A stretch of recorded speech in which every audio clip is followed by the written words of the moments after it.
bien, pues buenas tardes a todos. ¿Cómo estáis? ¿Estáis bien? Sí, estamos bien, estamos a gusto, ¿no? Muy bien, pues esto es un culto que estamos organizando los jóvenes, así que vamos a hacer una cosa que suelen hacer los jóvenes y nos vamos a poner de pie y tienes que abrazar al menos a 5 personas de las que tengas a tu lado, a tu izquierda, a tu derecha. Le das un buen abrazo, le dices que Dios te bendiga, qué guapo estás, qué guapa estás.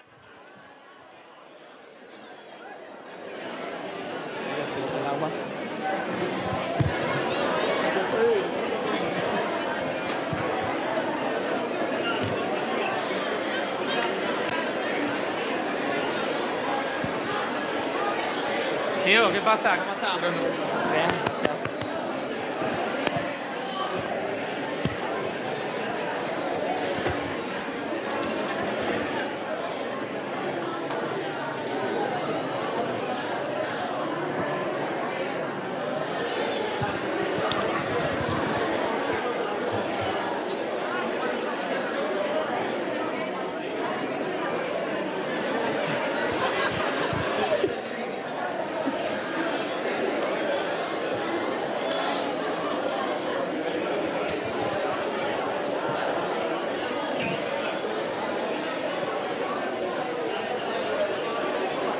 Muy bien. Podemos ir sentándonos ya.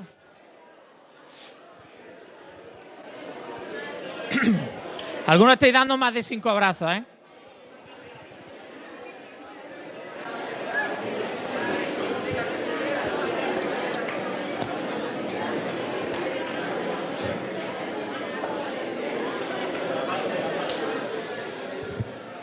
Muy bien, pues doy gracias a Dios por lo que ha compartido Ángel hace un ratito aquí. Creo que tiene mucho que ver con lo que quiero compartir esta tarde con vosotros. Y bueno, como decíamos, es un culto que estamos organizando los jóvenes.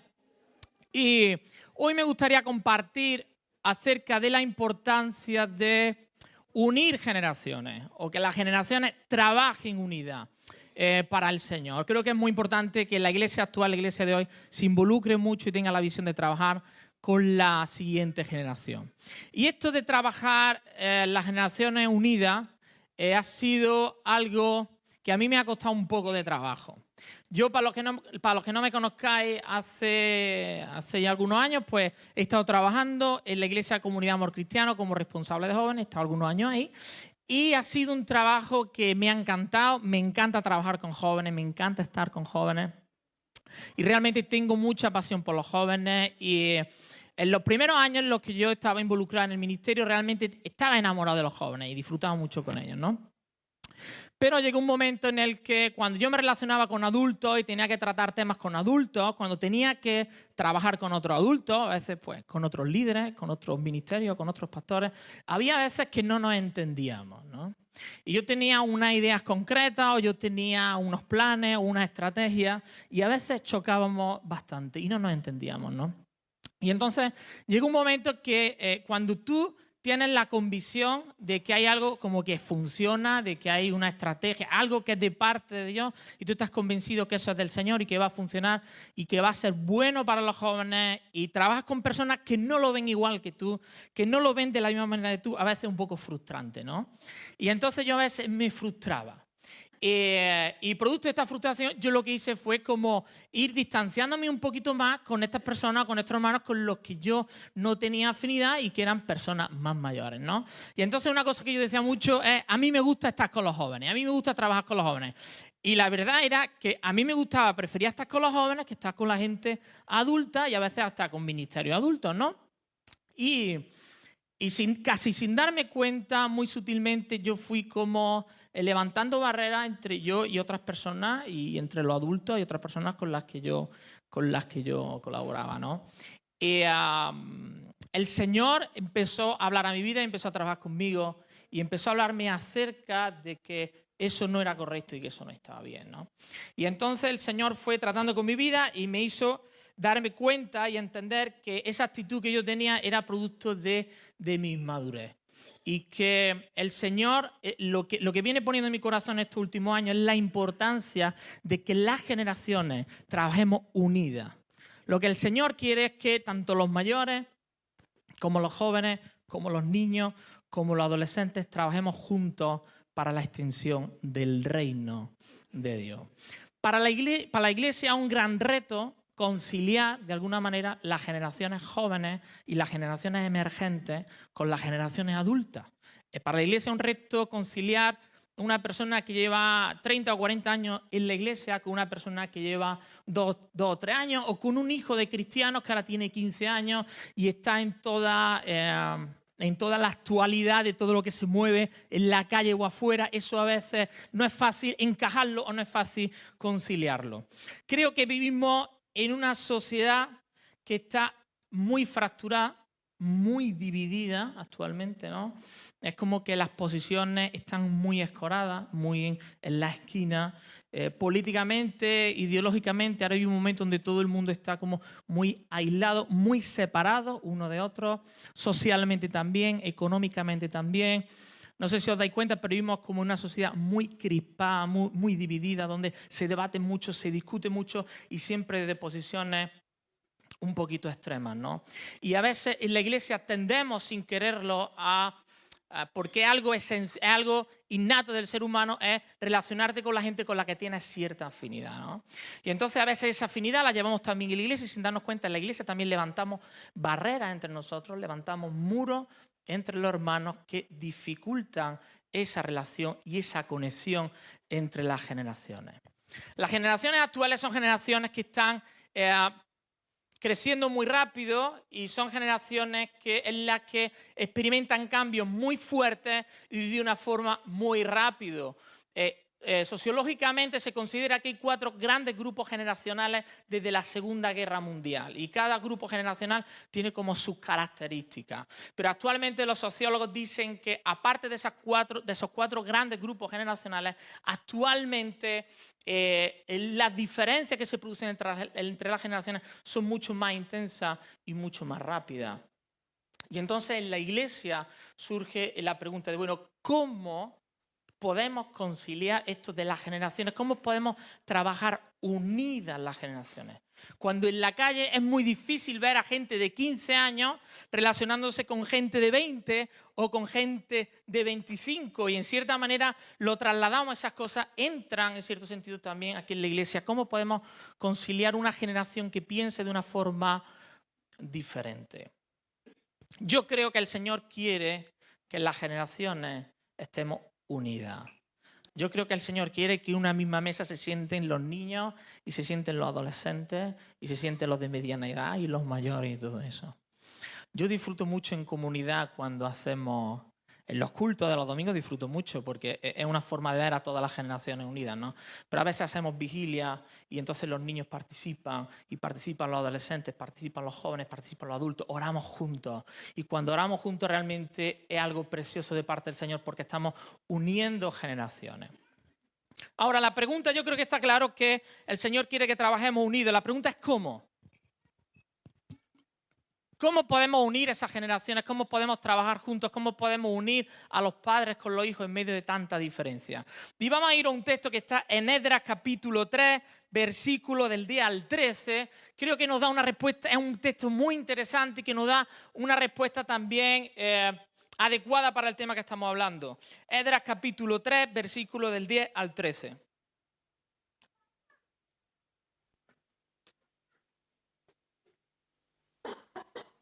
Estamos planteando que es un reto para la iglesia esto de unir generaciones. Y estamos diciendo, bueno, ¿cómo es posible unir generaciones? Y lo que tratamos ahora es de responder a esa pregunta. ¿Cómo podemos unir generaciones? Esdras capítulo 3, versículo del 10 al 13, dice así. Y cuando los albañiles del templo de Jehová echaban los cimientos, pusieron a los sacerdotes vestidos de su ropa y con trompetas, y a los levitas, hijos de Asaf, con címbalos, para que alabasen a Jehová, según la ordenanza de David, rey de Israel.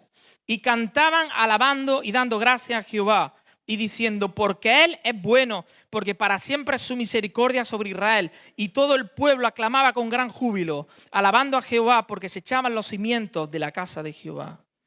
Y muchos de los sacerdotes, de los levitas y de los jefes de casas paternas, ancianos que habían visto la casa primera, viendo echar los cimientos de esta casa, lloraban en alta voz, mientras muchos otros daban grandes gritos de alegría. Y no podía distinguir el pueblo el clamor de los gritos de alegría de la voz del lloro, porque clamaba el pueblo con gran júbilo y se oía el ruido hasta lo lejos. El contexto de esta historia es que, como muchos sabemos, y si alguien no lo sabe, lo ponemos en antecedentes, el pueblo de Israel peca delante de Dios, se rebela contra Dios, entonces Dios permite que venga un pueblo que eran los babilonios. Los babilonios vienen a Jerusalén, destruyen el templo, dejan la ciudad en ruina. Y entonces Dios permite que el pueblo de Israel sea llevado hasta Babilonia. Y después de unos 70 años, Dios permite que el pueblo de Israel pueda volver a Jerusalén.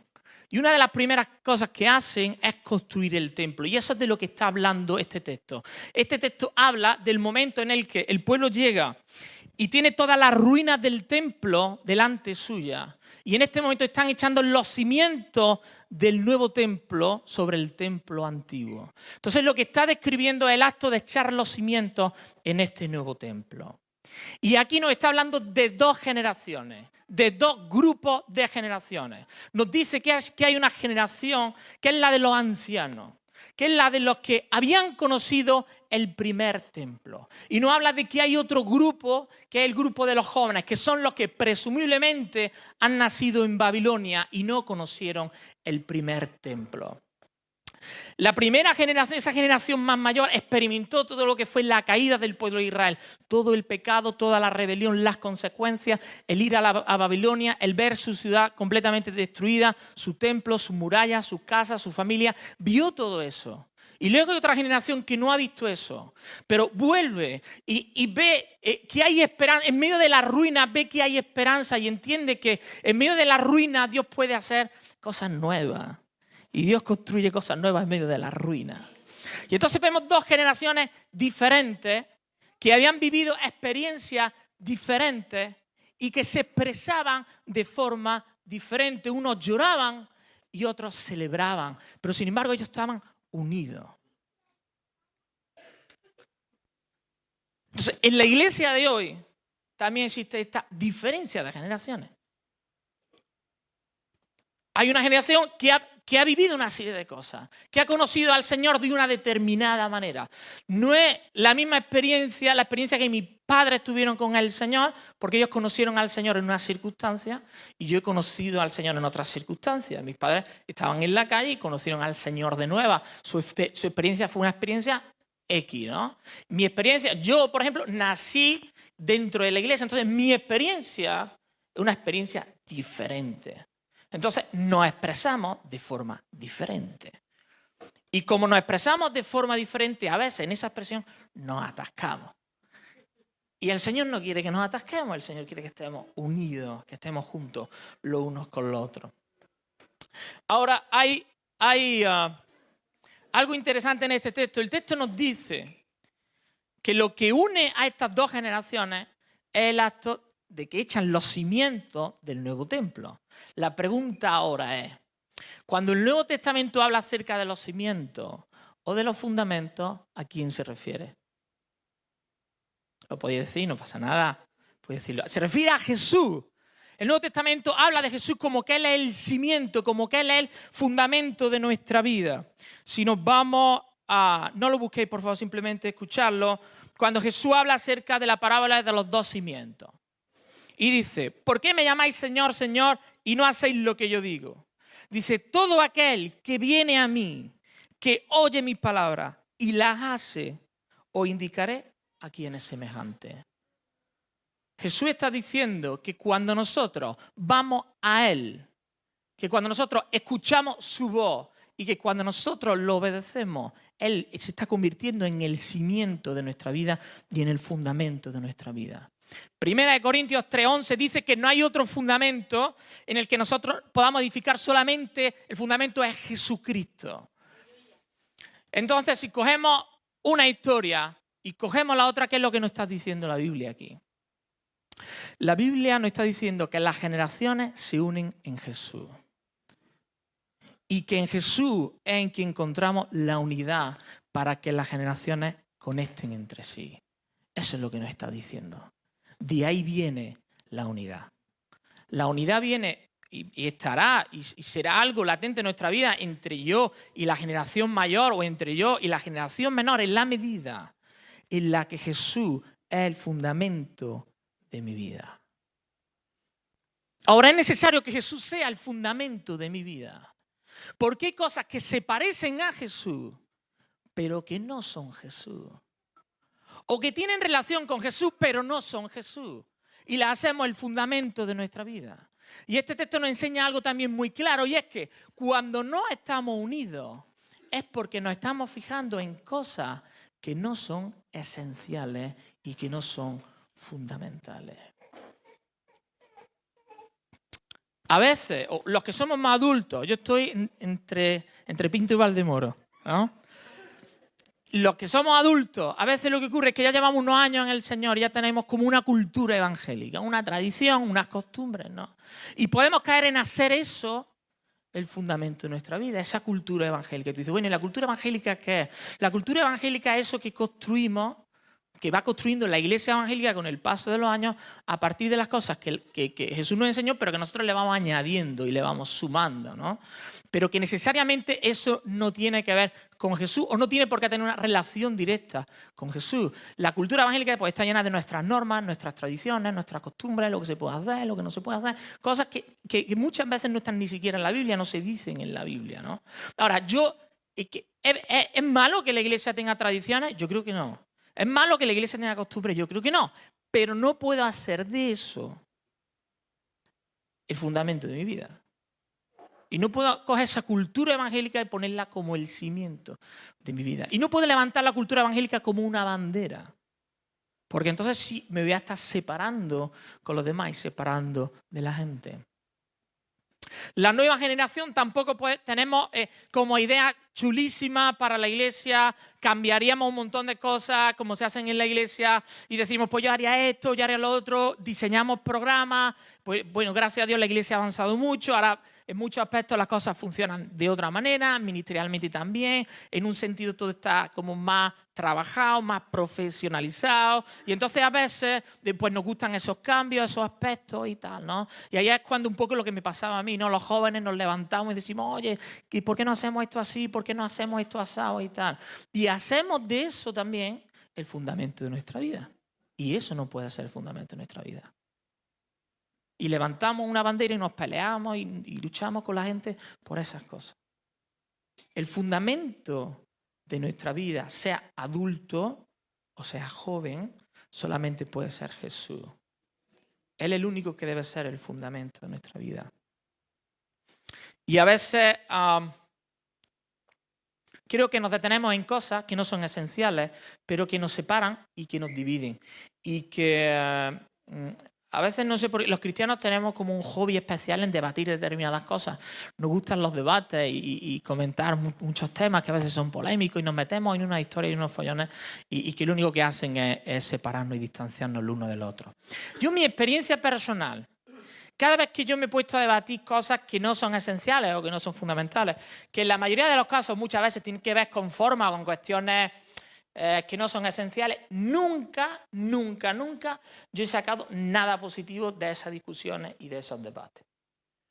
Y ahora no tengo Facebook, pero cuando tenía Facebook una de las cosas que me quemaban o que no me gustaban era, como no sé, pues el 80% de los amigos que tengo en Facebook son cristianos, ¿no? Y yo me metía en Facebook y todo lo que veía eran como discusiones y debates y esto y para arriba y patatín y patatán, entre cristianos. Y a veces no solamente era lo que se decía, sino la forma en la que se decía. Y a mí me daba vergüenza ajena de muchas cosas que yo veía. Y yo decía, Dios mío, por favor, que mis amigos que no son cristianos no vean esto, porque tú sabes que los algoritmos estos te vinculan y no sé qué, y a lo mejor un amigo tuyo que no es cristiano, tú has comentado algo o le has dado a me gusta y entonces le rebota a él y le sale, ¿no? Y los cristianos tenemos cierta tendencia con este tipo de cosas. Y yo mismo me he visto a veces enganchado ahí en conversaciones, en discusiones, que luego uno sabe cómo es capaz de ahí. Por eso se hace una bola y el otro contesta y tú contestas más y patatín y patatán. Y todo eso lo que hace es dividirnos y separarnos del plan que Dios tiene para su iglesia y para su pueblo. Nuestro enfoque ha de estar en Jesús. Cuando yo pienso en Jesús, Yo pienso en el Jesús que ama, en el Jesús que es humilde, en el Jesús que perdona, que estaba muriendo en la cruz, entregándose por nosotros, en el Jesús que no tiene nada de orgullo. Es un Jesús que no levanta barreras entre las personas. Jesús rompía las barreras para acercarse a las personas. Jesús construía puentes con la gente y se acercaba a ellos. Y cuando entramos en estas cosas, lo que hacemos es levantar barreras. Y creo que el Señor no nos ha llamado a levantar barreras, el Señor nos ha llamado a construir puentes y a estar cerca de las personas. Y que las generaciones y que la iglesia con sus generaciones puedan estar unidas. Yo creo que ese es el Jesús que yo veo en la palabra de Dios, el que busca la relación, el vínculo con las personas. Y yo creo que debemos de buscar más al Señor y enfocarnos más en Jesús que en todo lo que quizás hemos construido a veces alrededor. Hay una idea que he escuchado hace poco que se llama arquitectura de la información. La he escuchado hace poco, no sé muchísimo del tema, he intentado enterarme bien de esto, me he metido en Google y todo esto es muy complicado, es un tema de no sé qué, de diseñadores, de páginas web, de una historia muy complicada.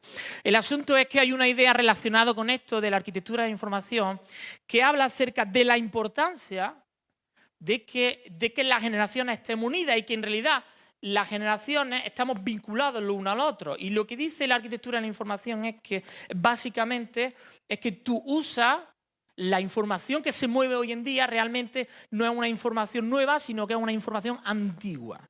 Lo que pasa es que hoy se presenta de forma actual o de forma diferente. Consiste en coger información antigua y presentarla de una forma nueva. Eso es lo que consiste la arquitectura de la información. ¿Por qué? Porque realmente, aunque tú y yo tengamos la expectativa de que vamos a crear cosas completamente nuevas, la realidad es que necesitamos acudir a la generación anterior para obtener sabiduría y obtener información. Necesitamos ser humildes para aprender de los que nos han precedido. En otras palabras, tú, por mucho que tú quieras, tú no puedes prescindir de la generación anterior. No puedes hacerlo, ni debemos hacerlo. Lo que debemos hacer es acudir a la generación anterior para aprender de ellos. Al mismo tiempo, la generación anterior no puede prescindir de la nueva generación. ¿Por qué? Porque las nuevas generaciones nos enseñan la forma en la que esa información tiene que ser presentada. ¿Para qué? Para que las nuevas generaciones puedan entender de lo que tú le estás hablando, ¿no?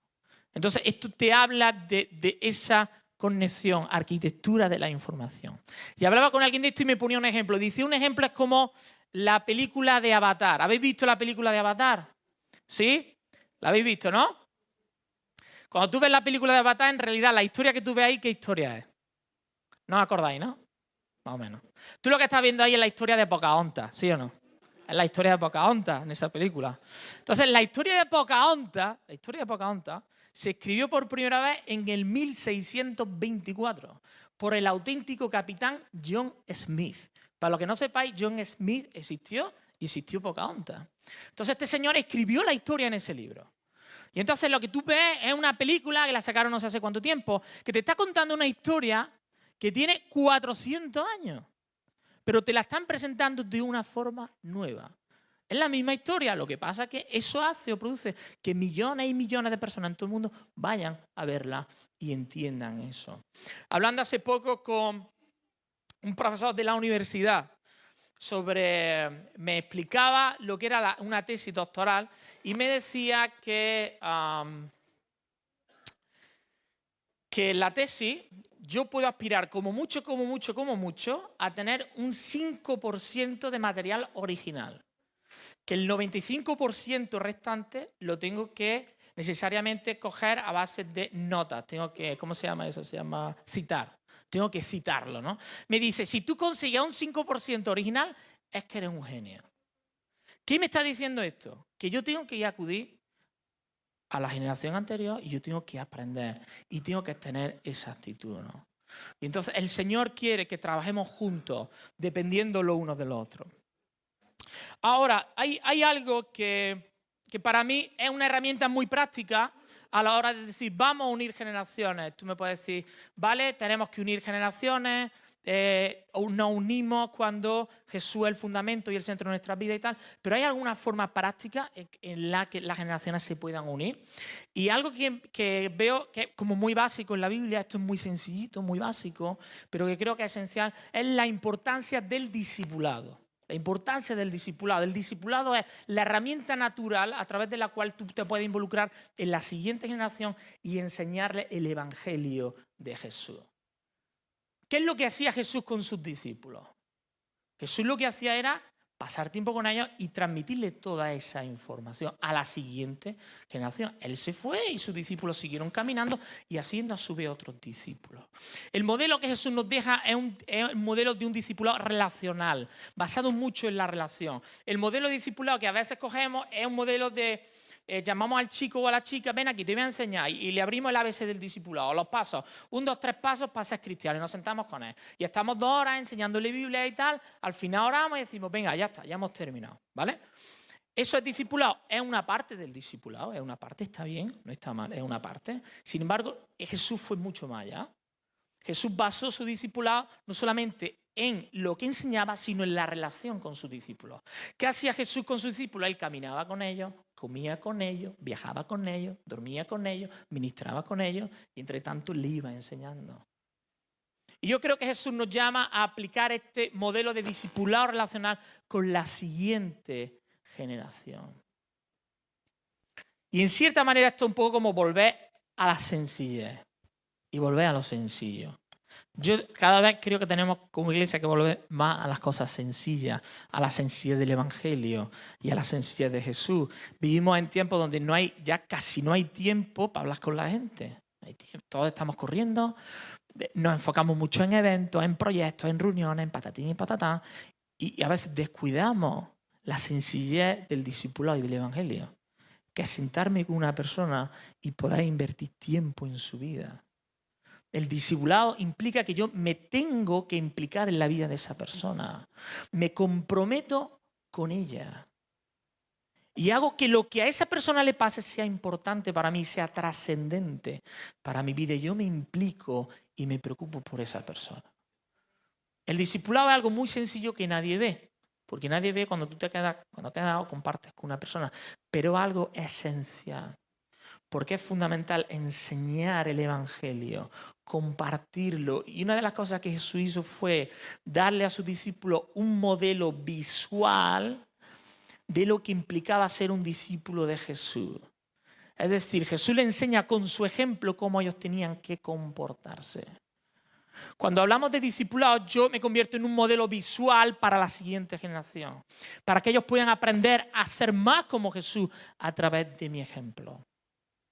Y yo creo que ahora mismo vivimos en medio de una generación, hay una generación joven, hay una generación adolescente, preadolescente y joven que está clamando por tener personas que los guíen, que está deseando ser acompañado. Los jóvenes están deseando que los acompañen. Los jóvenes están deseando que caminen con ellos, que le enseñen, que le digan por qué camino tienen que ir. Lo están deseando porque vivimos en medio de una generación huérfana. Entonces los jóvenes están pidiendo padres espirituales. Y están clamando por mentores, gente que esté al lado de ellos, gente que los respalde y gente que los apoye. A veces creemos que porque los jóvenes que vemos están en la iglesia, pensamos que ellos como que no tienen problemas, ¿no? Y a veces nos vemos aquí, pareciera que los que estamos aquí como que no tenemos problemas o como que no metemos la pata, ¿no? Y creo que no podemos asumir que una persona porque venga a la iglesia sea cristiana. Venir a la iglesia no te hace cristiano. Tienes que tener un encuentro personal con el Señor. Y especialmente los jóvenes que hemos crecido en la iglesia y que nos hemos criado, llega un momento que confundes y ya no entiendes bien ni sabes realmente bien y necesitas tu encuentro personal con Jesús. Mira, yo te puedo decir, en los últimos años, gracias a Dios, en los campamentos, el Señor nos ha bendecido mucho. Y en los últimos años, una de las cosas que hemos visto que nos ha ocurrido ha sido que los jóvenes han empezado a confesar mucho sus pecados y sus cosas, ¿no? Estoy hablando, 98% cristianos o que asisten a la iglesia, podríamos decirlo, ¿vale? Y a veces la última noche salen con el micro y delante de todo el mundo te cuentan algo de su vida, ¿no? y dicen de cómo es su vida y de lo que el Señor ha hecho en el campamento, ¿no? Y yo me quedo impactado muchas veces porque he estado una semana relacionándome con una persona y llevo años relacionándome con una persona y cuando ellos cuentan sus problemas ahí, yo no tenía ni idea de las cosas por las que esa persona estaba pasando, ni idea. Y los jóvenes que asisten a nuestra iglesia realmente están pasando por situaciones muy difíciles y muy complejas. En muchos casos como cualquier otra persona que no conoce al Señor o que no tiene relación al Señor. Pero asumimos que como están en la iglesia no tienen esos problemas. Y a lo mejor de la persona que estoy hablando es tu hijo o es tu hija y ni siquiera lo sabes. Porque delante de ti pues todo está más o menos bien. Pero una cosa es lo que aparentamos aquí y otra cosa es lo que vivimos. Y hay una generación de jóvenes que necesita realmente esa paternidad espiritual, esos padres espirituales que lo acompañen y que caminen con ellos. Y que le enseñen un modelo visual. Ahora, por algún motivo, no sé, por algún motivo, asumimos un poco como que eso de discipular, asumimos, creo, dos ideas erróneas. Una, como que es algo del pastor y de los líderes, y otra, como que es algo opcional. Yo creo que el discipulado no es opcional, porque Jesús lo dijo como un mandato, que tenemos que hacer discípulos. Y creo que no es algo solamente del pastor y de los líderes, que eso es para todas las personas que son cristianas. Pero lo hemos tomado como algo opcional, como una posibilidad. Y hay muchos cristianos que no discipulan ni han discipulado nunca. Y yo te pregunto a ti en esta tarde, yo te puedo preguntar y decirte, no lo tienes que decir en voz alta, ¿vale? Pero si yo te preguntase, ¿tú eres cristiano? Sí, soy cristiano. ¿Me puedes decir el nombre de tu discípulo, por favor? ¿Me dirías el nombre de tu discípulo? ¿Mi mujer y mi hijo? No, tu mujer y tu hijo no cuentan. Es importante, está bien, ¿vale? Pero aparte. ¿Tú me podrías decir quiénes son tus discípulos? Y si yo le preguntase a ellos te considerarían su maestro. Porque claro, te puede parecer que son tus discípulos, pero a lo mejor para ellos tú no eres su maestro. A lo mejor tú asumes que eres su maestro porque le das una clase, no sé, una vez al mes. Y ellos dicen, no, yo no tengo esa relación, esa vinculación de calidad, ¿no? Y creo que esto es fundamental en nuestra relación con las siguientes generaciones. Esto no es nada nuevo, estamos hablando del fundamento de nuestra vida debe ser Jesús, debemos de seguir el discipulado, eso es algo que tiene que ver súper básico, ABC, 1, 2 y 3, pero a veces sin querer nos alejamos de estos aspectos, ¿no? Y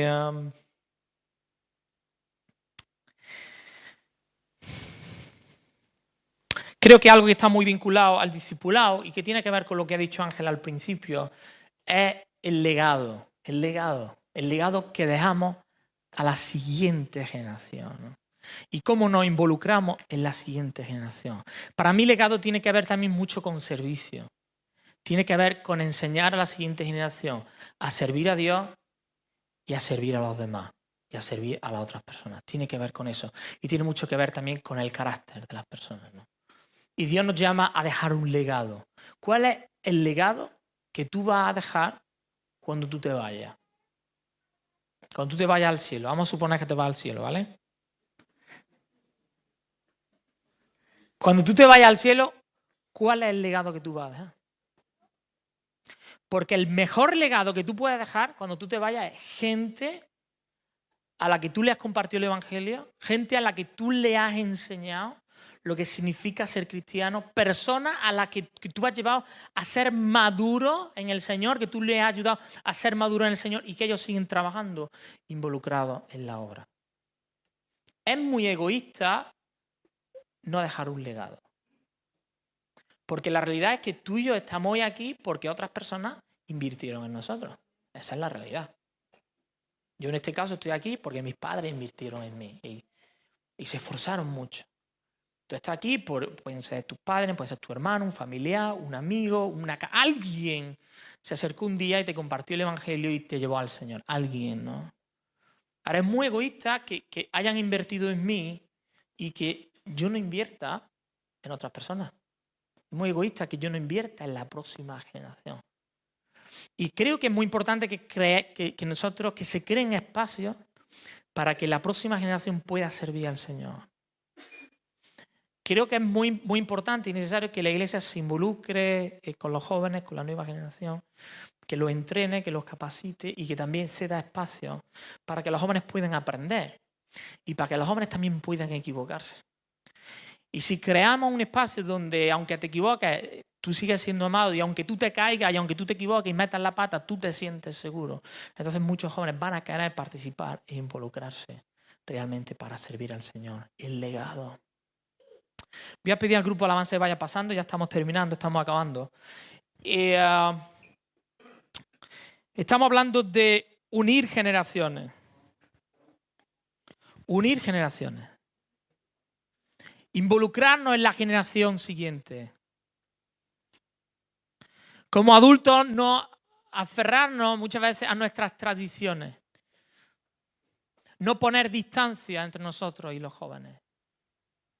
Como jóvenes, no aferrarnos a nuestras ideas o a nuestras cuestiones y realmente honrar a la generación que nos ha precedido, aprender de ellos, buscarlos también, buscar el contacto, buscar la relación y trabajar juntos para la extensión del reino de Dios.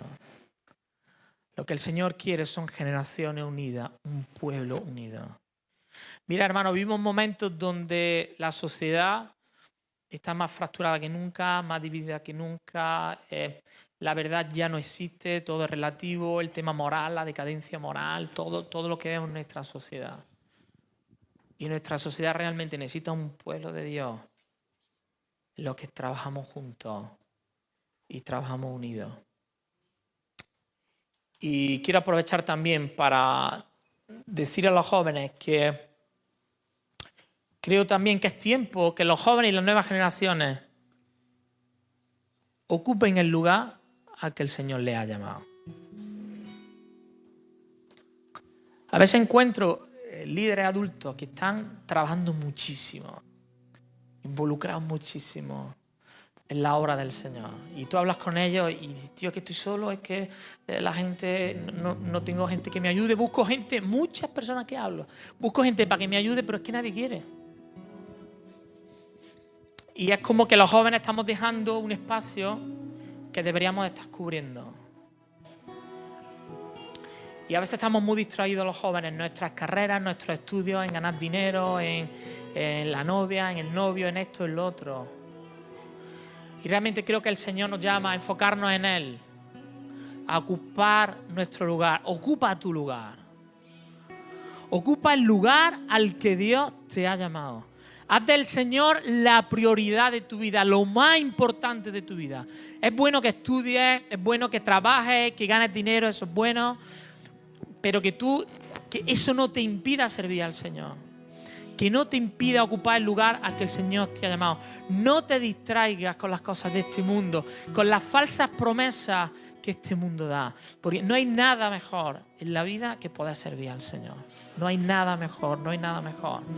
Y que busca adultos también a los que acercarte. Acércate a personas adultas de sabiduría, de madurez. Busca pasar tiempo con ellos. Pide el consejo con ellos. Respétalos, hónralos. Y yo creo que el Señor nos llama a enfocarnos en Él. El Señor es el puente. Él es el puente que une las generaciones. Él es el puente que une a la gente con Dios y Él es el puente que une las generaciones. Y a lo mejor en esta noche, en tu vida tú tienes relaciones rotas, ¿no? O has establecido barreras, ¿no? Y quizás Dios te está llamando a construir puentes con esas personas. A lo mejor es con tu padre, con tu madre, a lo mejor es con tu hijo y con la siguiente generación, con tu hermano, yo no sé. Pero creo que el Señor nos llama a construir esos puentes. Y el texto este de Esdras dice que las dos generaciones juntas, los que lloraban y los que estaban con júbilo, que al final todos estaban como gozándose o deleitándose en la presencia de Dios. Al final dice que el clamor de las dos generaciones hacía que el sonido llegase aún más lejos, mucho más lejos. Y lo que yo creo que el Señor nos dice en esta noche es que si las generaciones trabajamos juntas, si dejamos de establecer cosas que nos separen y trabajamos realmente unidos para el Señor, lo que vamos a hacer es como esa generación vamos a llegar más lejos y el sonido será más fuerte y el sonido llegará mucho más lejos cuando trabajamos juntos. Vamos a ponernos de pie y vamos a alabar al Señor.